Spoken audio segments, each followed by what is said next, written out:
Hi, my name is Colin Barr. I am the author-editor of two books with UCD Press. The first, Nazione, Irish Nationalism, and the Italian Risorgimento, which I co-edited with Anne O'Connor and Michele Finelli, and the European Culture Wars in Ireland, the Callan Schools Affair, 1868 to 1881.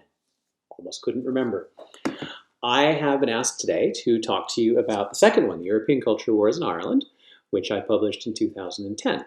Now, some of you may be familiar with the novel that talks about the same issue, the events in Callan and County Kilkenny, dealing with Father Robert O'Keefe and all of the excitement that he brought to that part of Ireland. This is most famously the case in Thomas Kilroy's The Big Chapel. Very famous book, very good, shortlisted for the Booker Prize in the early 1970s, and most recently has been put, not quite to stage, but Asylum Productions in the Abbey Theatre last summer did an enormous street production of The Big Chapel in Callan, which was a tremendous success. You may have seen it written up in the Irish Times. You may have gone. What I want to talk about today is the history behind that, is what actually was so important about events in Callan, effectively in rural Kilkenny, that not only got novelists like Tom Kilroy interested, but became, believe it or not, one of the most important political events in the entire United Kingdom and was covered right around the world for a couple years in the late 1860s and early 1870s. So what is it that brings a really quite unbalanced parish priest, Robert O'Keefe, and puts him at the absolute center of political life and also cultural life, to the point that he's still remembered? That Callan still has an enormous street production last year that gets the Abbey Theatre involved. And that's what I wanted to write about in my book. And the story is a complicated one. I don't want to give it all to you right away. I'd like you to have a read of the book. But I can tell you some things that might be interesting and a way to start thinking about it. And maybe the easiest way is to tell you about Robert O'Keefe himself. Now, he has a fairly standard clerical career. He becomes a priest in the 1840s. He teaches at St. Kieran's College in Kilkenny. He falls out with his bishop sometime in the mid-1840s. We simply don't know why. There's all sorts of rumors, many of them much later on. Short answer is we don't know. He gets sent to a rural parish where he just disappears for about 15, 20 years. In the early 1860s, he comes back to Callan. He's been forgiven by his bishop. He asks to be made parish priest, and he is. And Callan's a really interesting place. There's the Callan curates, about 10 years earlier, who were very involved with the foundation of the Land League. It's a very old place. It's a very historically interesting place. Even today, it has that echo of history associated with it. Ignatius Rice, for example, comes from nearby, the founder of the Christian Brothers. It's a very important part of Ireland, but not one that's really fully understood, I think. But O'Keefe comes back as the parish priest. This is where he's from. He's from Callan. His family is there. His sister runs the family grocery. Others of his cousins have gone off to become priests. Two of them become bishops in India. They're an important local family. And O'Keefe is an ambitious man. He wants to set up schools. He wants to see to the education of both boys and girls. He's very, very forward in this. He does see female education to a high standard as being important. Now, for the boys, in the first instance, he gets the Christian Brothers. Local idea. Doesn't quite work for a variety of reasons, but he can't find somebody to come and teach the girls. So he finds his way to a newly founded religious community in the south of France, where there are a number of Irish women there for a whole variety of reasons. And he says, look, would you like to come to Callan and open a school? And they say, okay, we can do that. So they negotiate around where will we live? Okay, he gets a building. The nuns send him some money to buy the building to make it suitable for a convent, suitable for a school. But they have a condition. They say, we'll come, but the bishop must formally invite us. That's absolutely crucial. O'Keefe says, yes, that's fine. I can do that for you. The problem is he can't. And again, there are different reasons for that. The bishop, a man called Edward Walsh, was, let's just say, not fully in command of his faculties by this point. There are some animosities with O'Keefe. He is slipping a little bit in terms of what probably becomes dementia fairly soon, or this is the early stages. He says no. And O'Keefe is enraged. but I've spent money on these women. I've invited them to come. And he says, well, that's not my problem. So O'Keefe begins to start playing both sides against the middle. To the nuns in France, he says, I've got it taken care of. I'm sure he'll say yes very soon. Leave it with me. To the bishop, he says, you have to let me do this thing. And these irreconcilables, because the bishop won't do it, become more and more and more pressing upon him until he really can't conceal anymore that there's a problem. And it angers him. And this goes to the heart of what is the local part of the story, is that Robert O'Keefe is a formidable man. He is absolutely unafraid. He will say anything, he will do anything to get his way. And what he starts doing is falling into open conflict with his bishop. And this has all sorts of manifestations, which again you can read about in the book. But for our purposes, the important thing to realize is it's a terminal break. And it breaks in the sense that O'Keefe decides to sue the bishop in the civil courts. And the reason he does that is because in a confrontation between O'Keefe and the bishop says certain things. I don't trust you, he says, to have care of nuns. And that goes all the way back to the 1840s when he was suspended and sent off to that distant rural curacy. The first we hear of it is in the late 1860s, early 1870s, and O'Keefe is infuriated. He thinks this has been a slander, his character has been called into question, and to be fair, I've never been able to find evidence that he was accused of anything back in the 1840s. But this is what the bishop says. And O'Keefe says, you can't say that to me. I'm going to sue you for slander. And that's a no-no. A Catholic priest is not meant to sue his bishop or indeed anybody else, any other cleric, in the civil courts. You can't do that. You're supposed to deal through canon law, maybe appeal to Rome, but you don't do this. You don't take clerical dirty linen and take it into the courts. You deal with it at home, as it were. So now it's in the newspapers. Now everybody's paying attention. Now Protestant Irish newspapers like the Kilkenny Moderator or in Dublin papers are saying, oh, look at this, isn't this great? And that's not okay. So O'Keefe is suspended by his bishop. The nuns hear about this, they pull back, we're not going to get involved in this, they never do come. And everything begins to degenerate. Now, this has happened before in Ireland. Priests have sued their bishop, priests have gotten in the newspapers, there's been all kinds of reasons for that. Generally, it becomes a short-term scandal. Maybe it runs on for a couple of years. Maybe there's local conflict. But this one's different. And there's a couple of reasons for that. First is O'Keefe's own personality. This guy is stubborn as you like. He is not going to back down. He doubles down. He starts suing not just the bishop, but the vicar general, the new curates the bishop has sent to Callan. He's going to sue everybody in sight. There are a few attempts at peace, but it's not really working. And then there's something else, which is the big international scene. And here I want to just back up for a minute and describe that to you. In 1870, at the First Vatican Council, the Pope is declared under certain circumstances, and nobody quite understood what those circumstances were at that time, to be infallible. This sets off a chain reaction throughout Europe, where many states, Britain, Prussia, Austria, Catholic and Protestant states, look at this and say, this is not okay.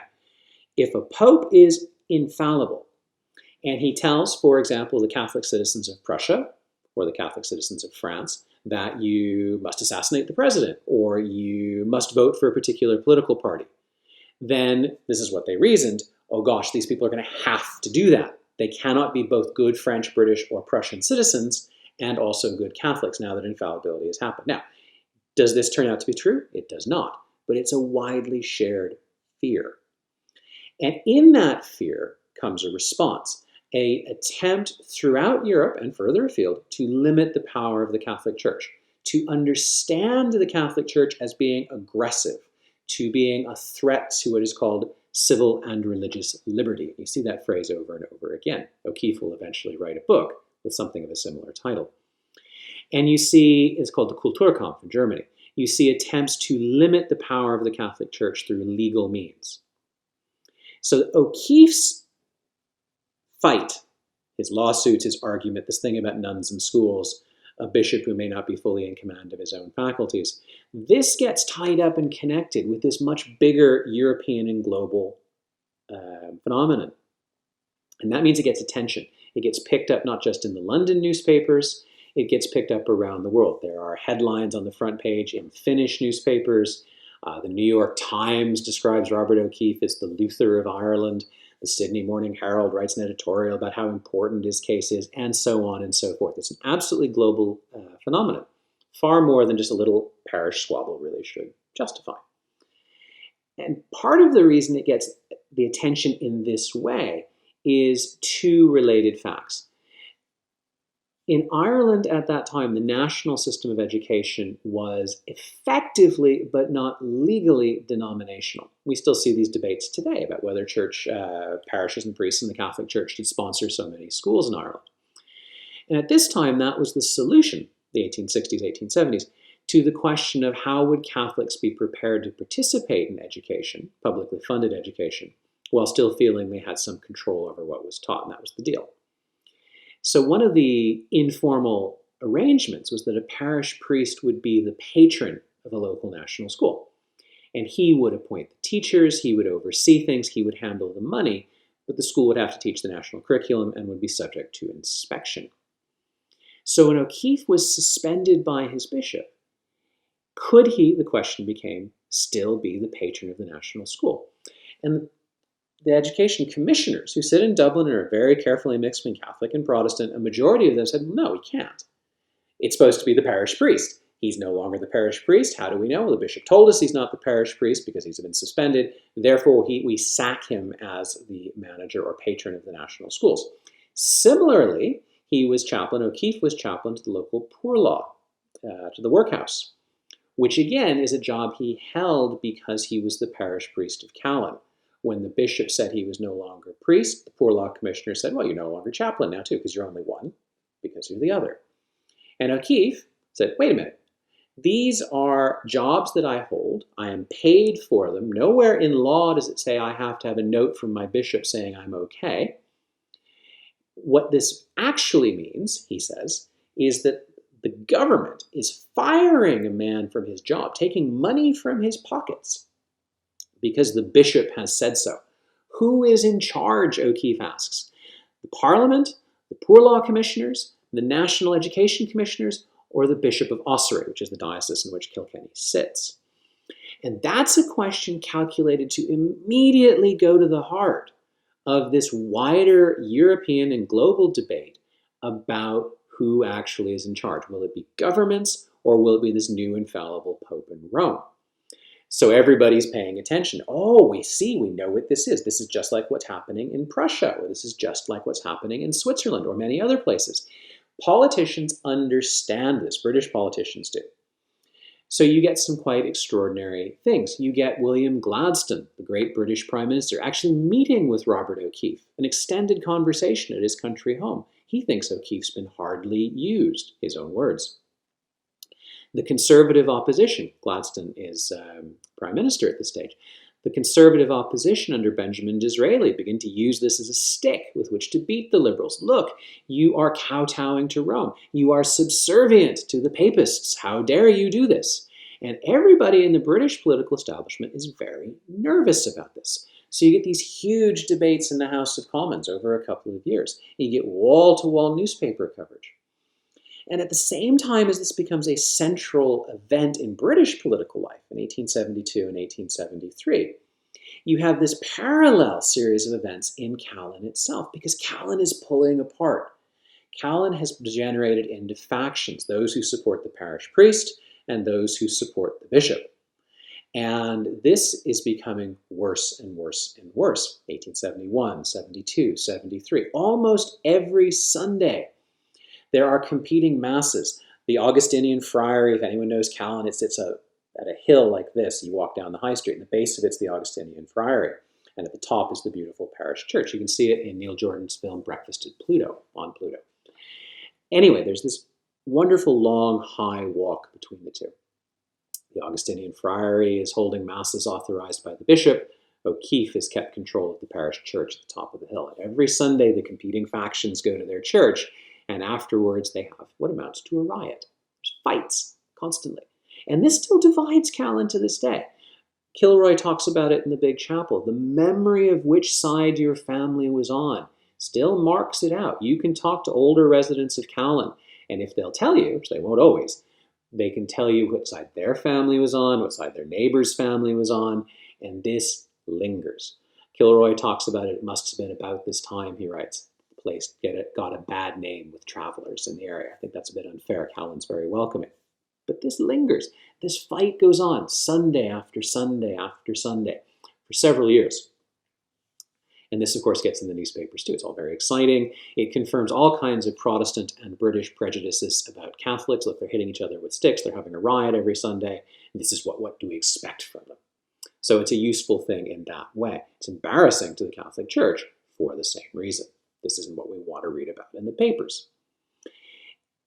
And it's this combined political issue and this intense embarrassment of the riots and violence in Callan itself, the ongoing riots and violence, that drags in the Archdiocese of Dublin, the Archbishop of Dublin, a man called Paul Cullen, who in 1866 became Ireland's first ever cardinal. He is hugely central to Irish Catholic history in this period, also to Irish political history. He's very, very powerful and very subtle man in a lot of ways. And he doesn't want to get dragged into this for a whole variety of reasons, but he can't stay away. O'Keefe appeals to him. The bishop appeals to him. He's seeing this get more and more political. So he eventually is forced to seek from Rome, from the Pope, which provokes a lot of people, permission to adjudicate this case. He summons O'Keefe to Dublin to explain himself. O'Keefe is unsuccessful in doing so, unsurprisingly, and Cullen ultimately suspends him. Now, this should be, from Catholic point of view, absolutely end of the story. How can you carry on? The cardinal himself has suspended you. And O'Keefe, he's not the kind of man to take that lying down. So he sues the cardinal. He sues him for libel. And he sues him in front of the Queen's Bench, where the Lord Chief Justice of Ireland is a man called James Whiteside, who is a raving Protestant bigot. I think that's the fairest characterization of Whiteside. He's not subtle about this. He doesn't like Catholics. He's appalled by the disestablishment of the Church of Ireland just a couple of years before. He thinks Cardinal Cullen's to blame for this personally. He is absolutely not neutral. And he manipulates the Irish justice system, and I talk about this quite a lot in the book, in order to put Cullen before a jury with O'Keefe as the plaintiff, alleging this slander, alleging this libel, and demanding up to £10,000 in damages, a huge sum. So now you've got several different things going on at once. You've got this international treatment of this massive newspaper attention, this massive public attention. You've got these parliamentary debates. You've got the question whether the entire national education system in Ireland might fall apart. It comes very close to collapsing, the entire Irish educational system, because the Catholic Church says, if you put O'Keefe back in this school against our will, we are going to withdraw our support for the entire educational system, which would effectively mean the compromise of the national education system would have collapsed. Irish education would look very different today. There has to be a compromise there. There has to be a compromise in Parliament. And then there's this case in the courts where the Cardinal Archbishop of Dublin is on his trial in front of the Queen's Bench, in front of an openly bigoted judge, and it would make, if it was in the time of our own times, for fantastic television viewing. And I talk about this whole case a lot in chapter 4 of the book. The trial is the centerpiece of that. Not to give too much away, but Cullen is found guilty, but only in a particularly curious fashion. The judge, Whiteside, orders the jury to find him guilty. The jury accepts this and awards only 1 farthing in damages, which is basically a way of saying, you made us do this, but we don't really believe it.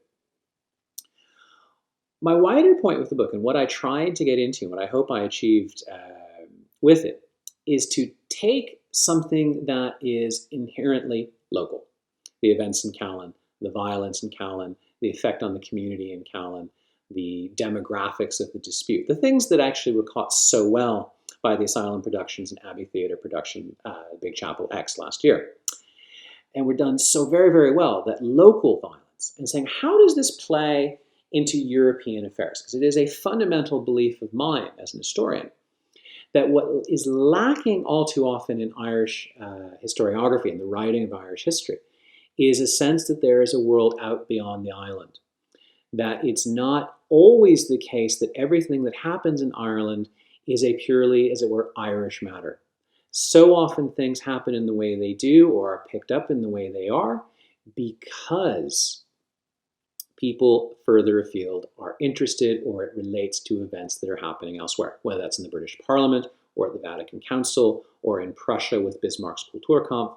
All of these things are relevant to Irish history.